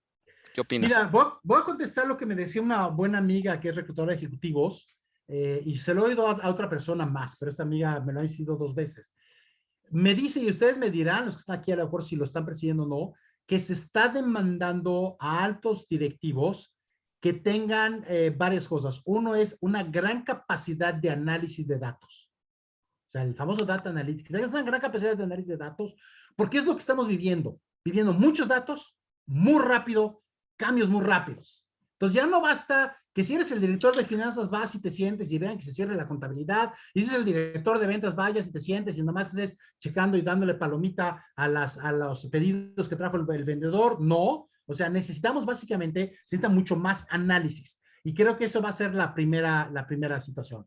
Y yo creo, eso me lo dijo esta chica, pero yo creo que yo agregaría algo que dijo ahorita con el empleo. Yo creo que ahora es el gente que pueda manejar la tecnología, que pueda trabajar en situaciones muy difíciles, y difíciles me refiero a que puede ser en la empresa, que puede ser desde casa, que puede ser trabajar inclusive, conectarse con gente en diferentes lugares del mundo, porque pues ahora nos está pasando esto. Yo estoy haciendo con proyectos con gentes en países que pues hace 2 años a lo mejor me hubieran querido ver en persona y pues nunca me han visto en persona y lo estamos haciendo, ¿no? ¿Por qué? Porque al final de cuentas nos estamos acostumbrando a que esto puede ser de esta manera. Entonces, yo sí creo que va a haber una necesidad de altos ejecutivos que tengan estas características, ¿no? Que al final de cuentas nos estén llevando a mucha fuerza en la parte de Data Analytics, todos los manejos de nuevas formas de trabajo, obviamente de tecnología y de trabajar en modos complicados. Y el tercero, bueno, pues al estar hablando y hablar entre todo el mundo, pues también nos lleva a que podamos estarnos comunicando con todo el mundo, ¿no? Y eso pues nos lleva inclusive a manejo de idiomas, ¿no? Que eso nos va a complicar las cosas, ¿no? Perfecto, Alberto. Pregunta Esmeralda, en este sentido también, si tú crees que el aumento del salario mínimo es conveniente o va a contribuir a un aumento de inflación. Es una muy buena pregunta y te voy a hacer, Esmeralda, dos comentarios. El salario mínimo en Canadá son $14. O sea, esto, el tipo de cambio son 16 pesos. O sea, son más o menos como 220 pesos la hora, ¿no? ¿Ok? Entonces, bueno, eso es. Entonces, obviamente la cantidad de gente que gana salario mínimo es mucha, ¿no? Entonces, ese es un punto. En México, habría primero que preguntarse cuánta gente gana el salario mínimo, ¿no? Entonces, si el aumentar el salario mínimo va a impactar en los otros sueldos, puede tener un impacto. Y la gente dice, va a impactar en la inflación. No es cierto, no es cierto. O sea, podemos subir los sueldos, no va a pasar nada con la inflación, porque pues mientras no haya más dinero, pues la gente no puede comprar más. Simplemente a lo mejor si el patrón pagó más, pues el patrón ya no puede comprar, pero el trabajador sí. O sea, nada más es un cambio de bolsillo. Pero el riesgo de subir los sueldos sin un análisis es que se crea desempleo, ¿sí? Yo se los voy a poner en este ejemplo muy simple.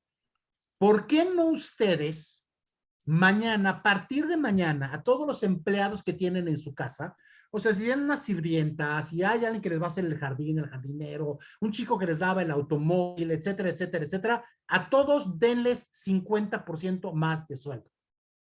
Eso no va a causar inflación. Lo que va a causar es que ustedes le digan, oiga señora, ¿se acuerda que usted venía 4 días a limpiar y a planchar y todo? Pues mire, aquí ya nomás venga 3 días. Pues porque no me alcanza para más. ¿Y te acuerdas que me lavabas el coche 3 veces a la semana? Pues ya nada más dábamelo 1 o 2 porque pues no me va a alcanzar. Es decir, no es un problema de subir, como yo digo. A ver, yo quiero ver al valiente que diga, en vez de subir 20% del salario mínimo, ¿por qué no lo triplicamos de una vez? Pues digo, si es así de sencillo, vamos a triplicarlo. No va a causar inflación, se los aseguro que no va a causar inflación. Va a causar desempleo, que eso es mucho más grave.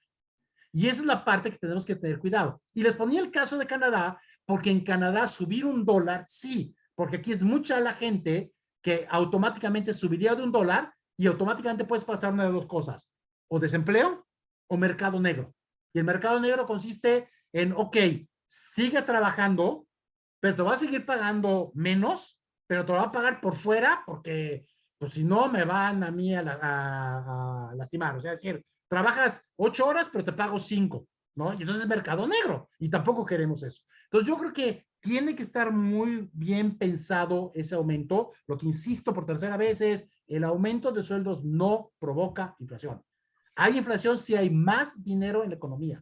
El aumento de sueldos no pensado, no bien estructurado, puede ser más grave y es que nos provoque desempleo.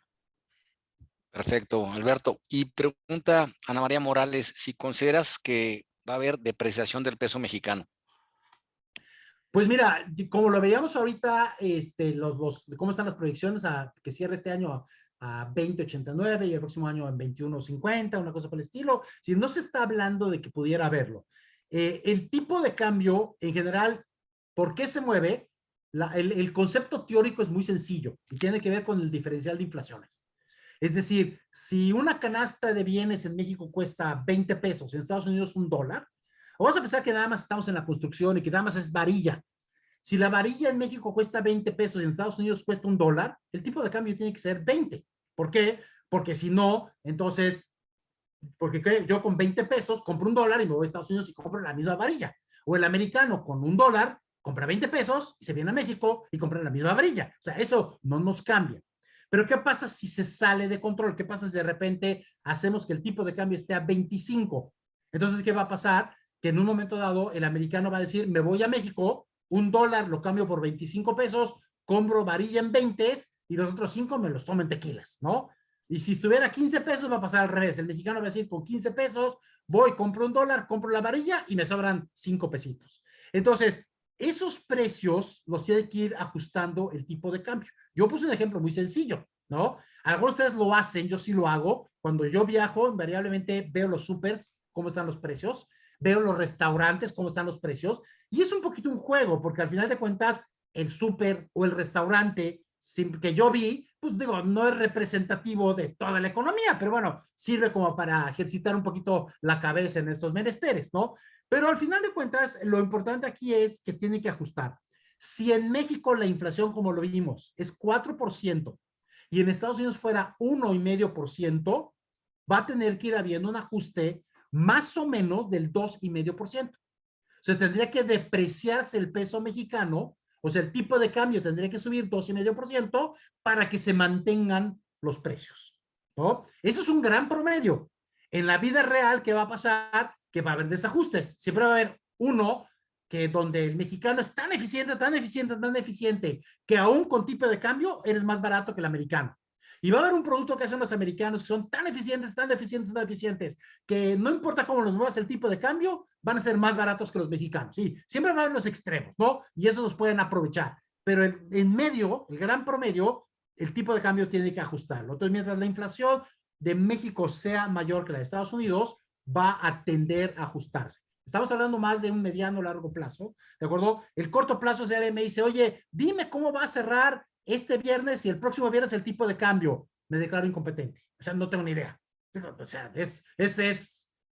digo, pueden pasar desde que voló la mosca, todo, ¿no? Cualquier tontería, ¿no? Que ganaron tal equipo de fútbol o perdió y todo cambia. O sea, ahí no, en el corto plazo es muy difícil. Bien, les recuerdo que les vamos a mandar el video mañana para que lo puedan volver a revisar o compartir, así que si se perdieron de algo, lo pueden revisar mañana tranquilamente. Pregunta Alfonso Bringas si la ejecución de la revocación de mandato impactaría positivamente a la economía mexicana. ¿Qué opinas? Bueno, yo creo que la revocación de mandato no va a tener ningún éxito al final de cuentas, como no tuvieron otras atrás. Desde el punto de vista, digo, a lo mejor meramente como un análisis de cómo qué está pensando la población. Va a tener un muy buen éxito desde el punto de vista político, pero sí es otro tema. O sea, si yo fuera el asesor, pues ahora le estaría diciendo, sí, vamos a hacer una revocación de mandato, porque así nos ponemos a hablar del tema, etcétera, etcétera. No, eso podría ser. Ahora, meramente económico. La pregunta es, ¿ese tipo de ejercicios nos están haciendo más creíbles o menos creíbles? ¿Están creando un entorno de más certeza o de menos certeza? Y hasta donde yo sé y se me enseñó, y estoy seguro que todos ustedes piensan exactamente lo mismo que yo, a mí se me enseñó que un presidente, para bien o para mal, es electo por 6 años. No hay esa cuestión de mandato. Ya vimos lo que pasó cuando se fueron a votar por el aeropuerto, ¿no? Así como yo digo, bueno, pues ahora falta que vayamos a votar cómo tratar la pandemia, que vayamos a votar qué árboles hay que plantear en los viveros. No, es ridículo, no tenemos ni idea, no sabemos, ¿no? Entonces, al final de cuentas, creo que la pregunta aquí clave es, en la parte económica, yo diría, si ese ejercicio, lo voy a llamar ejercicio, pero no llamarlo de otra manera, si ese ejercicio de revocación de mandato va a crear más certidumbre o va a crear más incertidumbre. Yo creo que va a causar más incertidumbre y eso no nos ayuda. Perfecto. Pregunta LG, así está su nombre, si conviene comprar un auto si suben las tasas de interés. Y yo le agregaría si conviene comprar cualquier producto a crédito si suben las tasas de interés. Mira, interesante la pregunta y creo que vale la pena que lo desagreguemos un poco y pensando más como financiero. Yo diría, lo primero que tiene que preguntarse, como dice Andrés, es cualquier activo. Puede ser un auto, puede ser una casa, puede ser un negocio. Digo, ahora un restaurante en venta que está cerrado, ¿lo compramos o no? ¿No? Una escuela, ¿la compramos o no? No lo sé. Bueno, la primera pregunta es, ¿por qué va a ser atractivo o rentable ese activo que vas a comprar? Mi primera pregunta sería para LG, ¿no? Oye, ¿y para qué quieres un auto? Es que con ese auto voy a desplazar mercancía y voy a vender como loco. ¿Qué te importa la tasa de interés? Digo, compra 2 autos o 3, no te quedes con uno, ¿no? No, es que lo va a comprar nada más porque se vería bonito estacionado frente a mi casa y él lo va a dejar parado todo el tiempo. O sea, no importa la tasa, es la peor decisión que vas a hacer. La primera pregunta que hay que hacernos es, ¿cuánto vamos a ganar por invertir en lo que estamos invirtiendo? Como yo les diría, antes de ustedes haberse conectado a esta conferencia, debieron de haber dicho, ¿qué voy a ganar en esta hora que voy a invertir? Esa era la pregunta, ¿no? Y puede ser carísimo si no ganaron nada, ¿no? O pudieron haber pagado 1,000 pesos cada uno de ustedes y al final de cuentas ganaron mucho y fue baratísimo. Entonces, ahí depende. Ahora, Suponiendo que ya dijéramos, bueno, sí es atractivo el auto porque lo necesito, sí necesito una casa, o sí quiero comprar un negocio, o tengo un restaurante y voy a comprar muebles de un negocio que está cerrando, etcétera, etcétera. Ok, ya lo definiste. Entonces, la pregunta es, no, si las tasas son altas, no es el mejor momento, pero la pregunta es, ¿cuánto te va a redituar? Porque mientras te esté dando a ganar más que la tasa de interés, es mejor tenerlo que no tenerlo, ¿no? Y como dicen, no hay crédito más caro que el que no se tiene. Entonces, aquí la pregunta sería analizar un poquito si el rendimiento que vas a tener con ese auto, a pesar de que las tasas de interés pudieran ser un poco altas o más altas, te va a seguir dando a ganar dinero, ¿no? Y eso es lo que habría que analizar. Entonces, yo diría, por un lado es, primero pregúntense qué les va a dar a ganar el activo. Y el activo puede ser una marca. El activo puede ser comprar educación, ¿no? Pues quieren comprar un curso, ok. Quieren comprar lo que quieran. Es que nos va a dar a ganar, ¿no? Y la segunda es, si ya vieron que sí es atractivo, que lo quieren comprar, entonces queda comprarlo de contado, comprarlo a crédito. Tienes el dinero, pues no sé si te conviene comprar a contado, porque ahora vas a dejar de invertir en otro negocio, ¿no? Oye, no tengo el dinero, pero lo voy a comprar a crédito. Bueno, ¿cuánto vas a ganar? Y si se alcanza a cubrir ese costo. Entonces, más o menos por ahí tendría que ir el análisis, ¿no? No es una cosa muy sofisticada, pero hay que hacerla, hay que pensarlo bien, ¿no? Perfecto. Las últimas dos preguntas por cuestiones de tiempo. Francisco 15 años pregunta, ¿qué necesitamos en la economía para que no importa quién sea el gobernante, que la economía no tiemble? Complicado. Complicado porque al final de cuentas, pues hay gente clave, ¿no? Entonces, sí, efectivamente, quién elijas para presidente, pues te va a impactar. Pues sucede en Estados Unidos, ¿no? Digo, si sucede en Estados Unidos, pues es importante, ¿no? O sea, si es el señor Joe Biden, es importante, ¿no? Si era el señor Trump, era importante. Es decir, ¿cómo lo están viendo los mercados? Cuando decimos cómo lo están viendo los mercados es cómo ven la certeza. Y ahí voy a decir algo que no necesariamente es cierto. El señor Donald Trump puede caerles gordo, pero a lo mejor, y me estoy inventando, estoy inventando en todos los sentidos, de que les cae gordo, o les cae bien, pero a lo mejor les puede caer gordo. Pero a lo mejor es el que les da más certeza a los mercados de que va a seguir una línea muy clara, por ejemplo, ¿no? El señor Biden puede ser lo mismo, ¿no? O sea, o al final el señor Biden, pues ya es una persona mayor, aumentan las probabilidades de que fallezca y que tenga que haber un cambio. Esa que incertidumbre nos puede caer. Entonces, yo creo que pensar que pudiéramos aislarlo por completo está muy complicado, muy complicado. Y yo creo que ahí no nos queda, como tampoco nosotros al final de cuentas podemos influir tanto en el voto, yo creo que lo que nos queda es cómo le hacemos para que los candidatos que pongan los partidos, híjoles, por lo menos cumplan con cuestiones básicas, ¿no? Esa es una. Y la segunda, ¿con qué equipo van a gobernar? Porque eso también es importante, ¿no? O sea, pues si el presidente nada más va a estar para hacerle show, pero tiene muy buenas gentes abajo y las deja trabajar, puede no ser un problema. Pero yo no veo una forma de aislar, no lo vamos a poder aislar, porque las personas son claves, ¿no? Y en su época antigua, pues eran los reyes, ¿no? Bueno, cuando muera la reina Isabel y suba el príncipe Carlos y sea el rey Carlos, ¿qué va a pasar con el Commonwealth, no? Con todas con los países que aceptan a la reina como su cabeza, ¿no? O sea, nada. O va a pasar, digo, yo creo que una cosa es que sea la reina Isabel, otra que sea el rey Carlos, ¿no? Entonces, todo va a cambiar, todo puede cambiar y es importante. No veo cómo separar. Perfecto. La última pregunta, aunque hay más y has recibido muchas felicitaciones de gente Gracias. que ya te conoce.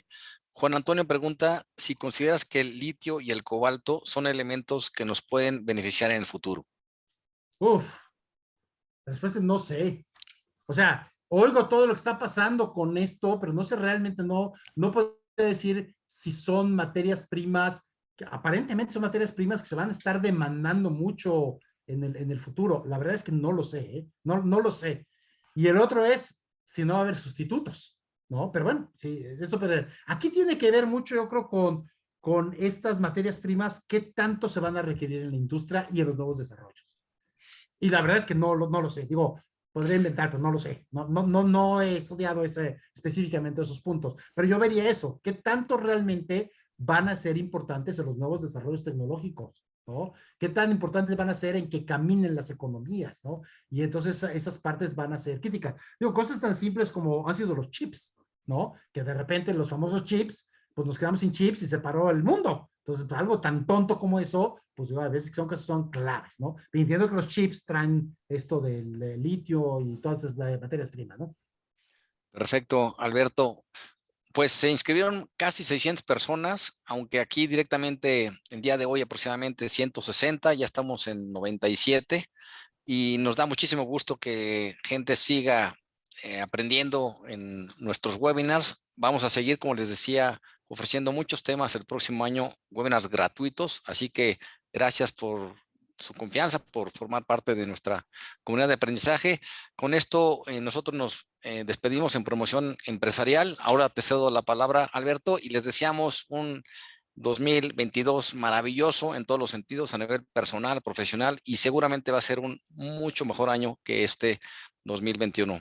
Gracias, nos vemos en los webinars de enero. Alberto, Gracias, unas últimas palabras. Gracias, Andrés. No, nada más agradecerles a todos su participación, agradecerle a Andrés, insisto, tengo como 25 años de conocerlo, fundador de Promoción Empresarial, y no tengo duda, se le ha pasado varias recesiones para arriba, para abajo, y aquí sí, algo ha hecho bien, que sigue vivo y adaptándose, y bueno, sus servicios obviamente son muy buenos, ¿no? Y por eso es que, pues aquí continúa, ¿no? Me congratulo de tenerlo entre mis listas de amigos, ¿no? Y bueno, pues ahora que vamos a hacer algunos proyectos en conjunto, ¿no? Pero muchas gracias a todos ustedes y pues éxito y estaremos en contacto a principios del próximo año. Perfecto. Gracias. Felices fiestas. Hasta luego. Gracias. Gracias, Alberto. Gracias. Saludos a todos. Gracias. Gracias.